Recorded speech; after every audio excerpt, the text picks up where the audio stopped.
After 56 years film industry, making more than 200 films, I break so many bones. Finally, this is mine. En 2017, Jackie Chan reçoit un Oscar d'honneur pour l'ensemble de sa carrière. Déjà une star mondiale du film d'action depuis une vingtaine d'années, il est maintenant aussi reconnu par ses pairs. Mais le parcours pour en arriver là n'a pas été facile. Jackie Chan naît à Hong Kong le 7 avril 1954 sous le nom de Chong Kong Sang, qui signifie justement « né à Hong Kong ». C'est un enfant très turbulent et mauvais à l'école. Lorsqu'il a 7 ans, son père part travailler en Australie et pour éviter que le petit Jackie tourne mal en son absence, il décide de l'inscrire à la China Drama Academy, une école d'opéra de Pékin dirigée par le maître Yu Jimyuan, où la discipline est très rude.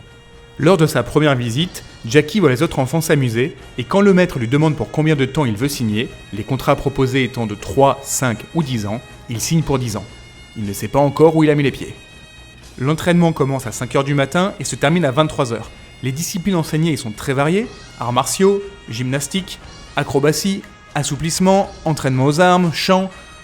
Jackie Chan y développera aussi une énorme capacité de travail.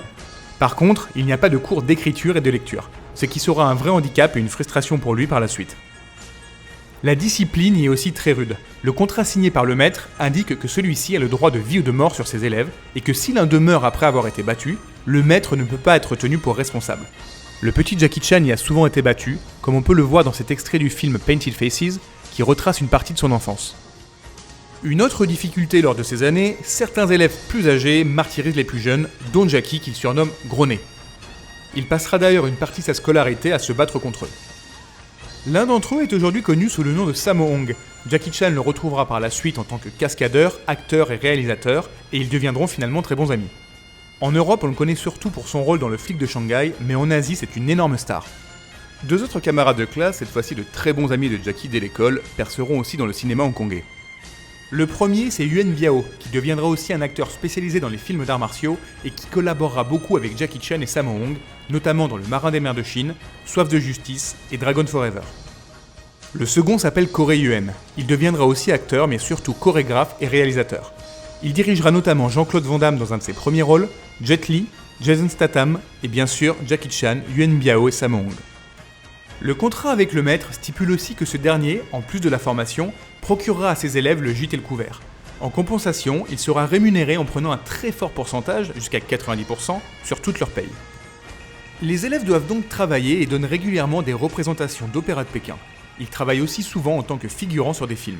Jackie Chan adorait ça, surtout parce que ça lui évitait une journée d'entraînement et le risque de prendre des coups de bâton. On le verra ainsi, enfant, dans des dizaines de films, dont Big on Little Wong Tin Bar en 1962, qui marque sa première apparition à l'écran.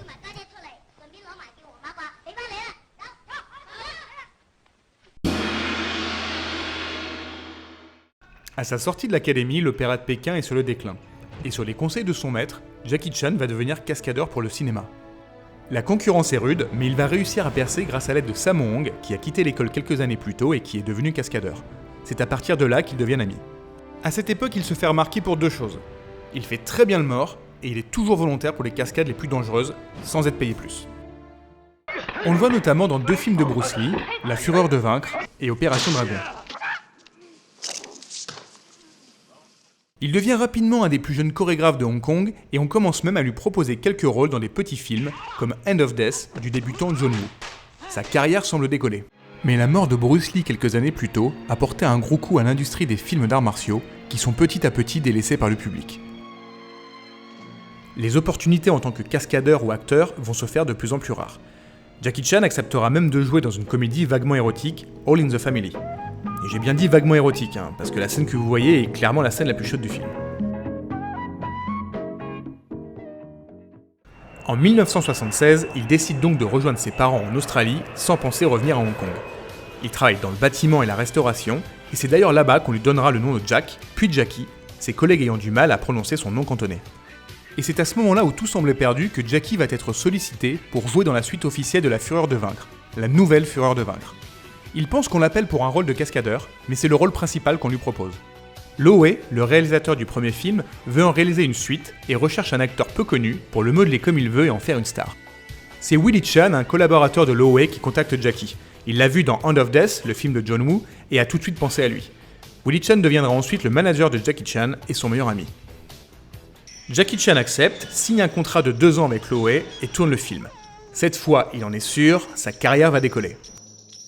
Mais malheureusement, le film est un flop, ainsi que les films suivants, toujours avec Loewe et toujours dans le même registre, malgré des expérimentations originales comme The Magnificent Bodyguard, premier film hongkongais sorti en 3D. Jackie Chan est très frustré, il en a marre de jouer les sous-Bruce Lee et d'être bridé dans sa créativité par Loewe. En 1978, Hun Si-yuan, fondateur du studio indépendant Seasonal Film, négocie avec Loewe pour lui emprunter Jackie Chan le temps de 2 films, car il perçoit le potentiel de l'acteur. Il donne quasi carte blanche à Jackie Chan et le fait travailler avec un réalisateur novice, Yuen Woo-ping, surtout connu dans nos contrées pour avoir été par la suite le chorégraphe de Matrix et de Tigre et Dragon, mais qui a aussi beaucoup de films à son actif en tant que réalisateur. Les 2 hommes s'entendent très bien et tournent quasiment coup pour coup et avec la même équipe, le Chinoise des chaînes, puis le Maître chinois, qui sont d'énormes succès au box-office et qui définissent une partie du style de Jackie Chan.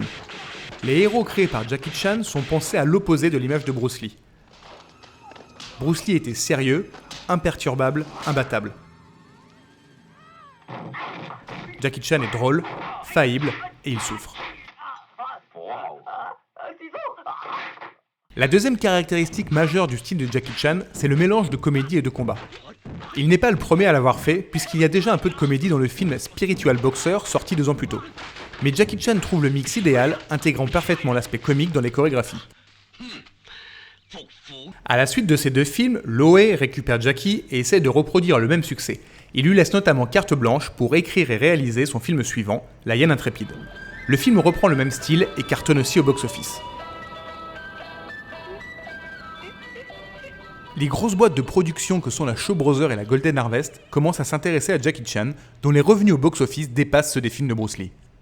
C'est la Golden Harvest, déjà productrice des films de Bruce Lee, qui l'emporte, après avoir réussi à casser le nouveau contrat que Loewe avait réussi à faire signer à Jackie. La compagnie produira une grosse partie des films de Jackie Chan. Ces films marchent de plus en plus, malgré certains échecs comme Dragon Lord, et les budgets alloués sont plus conséquents, ce qui permet notamment de construire des décors plus travaillés. Il va en profiter pour intégrer de plus en plus l'environnement dans les cascades. C'est la 3e caractéristique de son style. Le style Jackie Chan est donc rapidement défini dans la fin des années 70, début des années 80, mais continuera à évoluer tout au long de sa carrière. Les grimaces et mimiques des premiers films vont par exemple évoluer vers un comique de situation avec des scènes plus élaborées et chorégraphiées.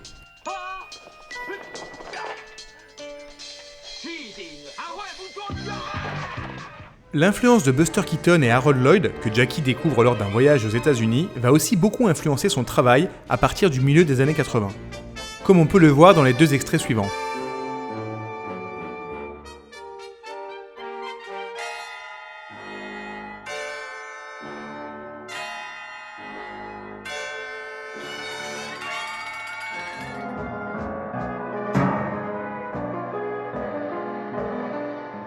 À partir des années 80, Jackie Chan s'écartera régulièrement de son style pour mettre plus en avant ses talents d'acteur dramatique, délaissant en partie la comédie, comme dans Heart of the Dragon, Crime Story, New Police Story, Shinjuku Incident ou The Foreigner. Quand on pense Jackie Chan, on pense aussi bien sûr cascades, puisqu'elles sont souvent impressionnantes et qu'il les fait toujours lui-même. Presque toujours, puisque par exemple pour le tournage du film Sous pression, il aura une doublure sur certains plans car il s'est blessé lors du tournage précédent. Il se blessera d'ailleurs plusieurs fois au cours de sa carrière, même si la légende qui dit qu'il s'est brisé tous les os est évidemment fausse. Une cascade sur le film Mr Dynamite a même failli lui coûter la vie. Mais si ces cascades sont si impressionnantes, ce n'est pas seulement parce qu'il les fait lui-même, mais surtout parce qu'il les met au centre de son processus créatif. Il ne s'occupe pas seulement de la coordination des cascades et des combats, mais il participe aussi à la plupart des étapes du film, comme le scénario, la réalisation et le montage. Par exemple, pour son film Police Story, il conçoit d'abord les cascades et travaille ensuite avec son scénariste pour créer une histoire autour. Le scénario est donc vraiment au service des cascades. En termes de réalisation, il va au maximum utiliser des plans larges pour que le public ne perde pas une miette de ce qui se passe et qu'il puisse voir simultanément les enjeux de la scène. Par exemple ici, le combat d'un côté et le risque de chute de l'autre. Il intervient aussi au niveau du montage en coupant ces scènes de manière plus dynamique. Lorsqu'un coup est montré sur 2 plans différents, le deuxième plan ne commence pas au moment où le premier s'est arrêté, mais revient un peu en arrière de façon à remontrer l'action. Par exemple sur ce plan, on voit qu'un coup de pied est donné. Le plan suivant revient un tout petit peu en arrière et on revoit le coup de pied. L'œil humain ne voit l'action qu'une seule fois, mais l'impact est décuplé. Il créera aussi une équipe dédiée à ces cascades, la Jackie Chan Stunt Team, qui regroupe une équipe de cascadeurs avec qui il travaille sur beaucoup de ses films pour tester et inventer de nouvelles cascades. Ils amélioreront et créeront aussi de nombreuses techniques pour décupler l'impact de ces cascades, comme par exemple l'utilisation de câbles ou de fausses jambes pour réaliser des chorégraphies impossibles normalement.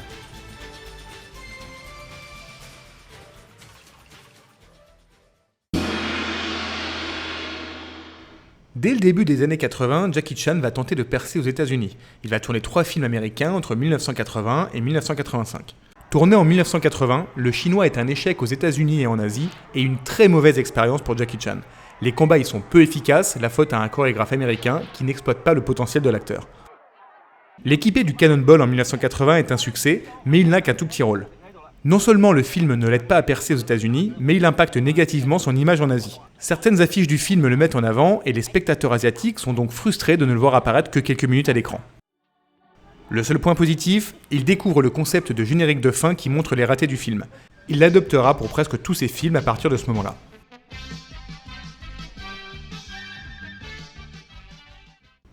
En 1985, il retente l'expérience avec le film Le Retour du Chinois, qui malgré son titre français très inspiré n'est pas la suite du film Le Chinois.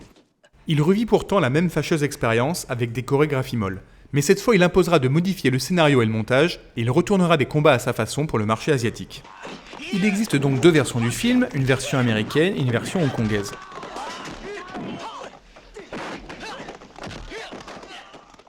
Après ses échecs américains, il retourne à Hong Kong où sa créativité n'est pas bridée et où les méthodes de travail lui conviennent mieux. C'est à ce moment-là qu'il va réaliser certains de ses meilleurs films, avec notamment Le Marin des mers de Chine, Big Brother, Police Story, Opération Condor et Combat de maître.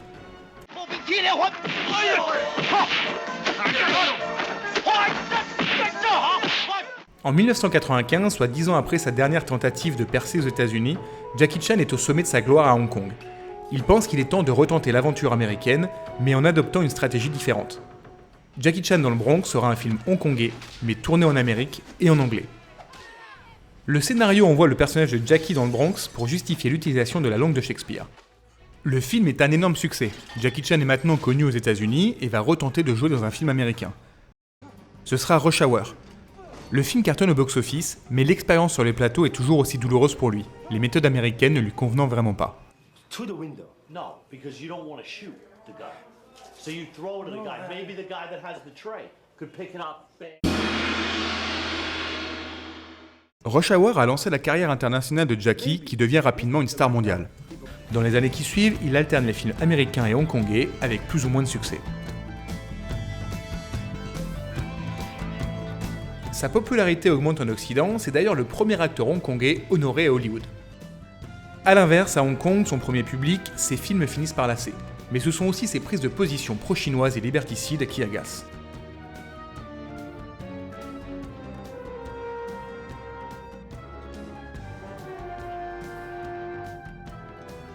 Il est aujourd'hui détesté par une grosse partie de la population hongkongaise et taïwanaise. À la fin des années 2000, Jackie Chan commence aussi à tourner des films en Chine continentale et il tournera de moins en moins à Hong Kong. Ces dernières années, la Chine est devenue un des plus gros marchés de l'industrie cinématographique. Le pays attire d'ailleurs de plus en plus de talents hongkongais, comme Tsui Hark, Johnny To ou John Woo, mais aussi occidentaux, comme Bruce Willis, Matt Damon ou Christian Bale.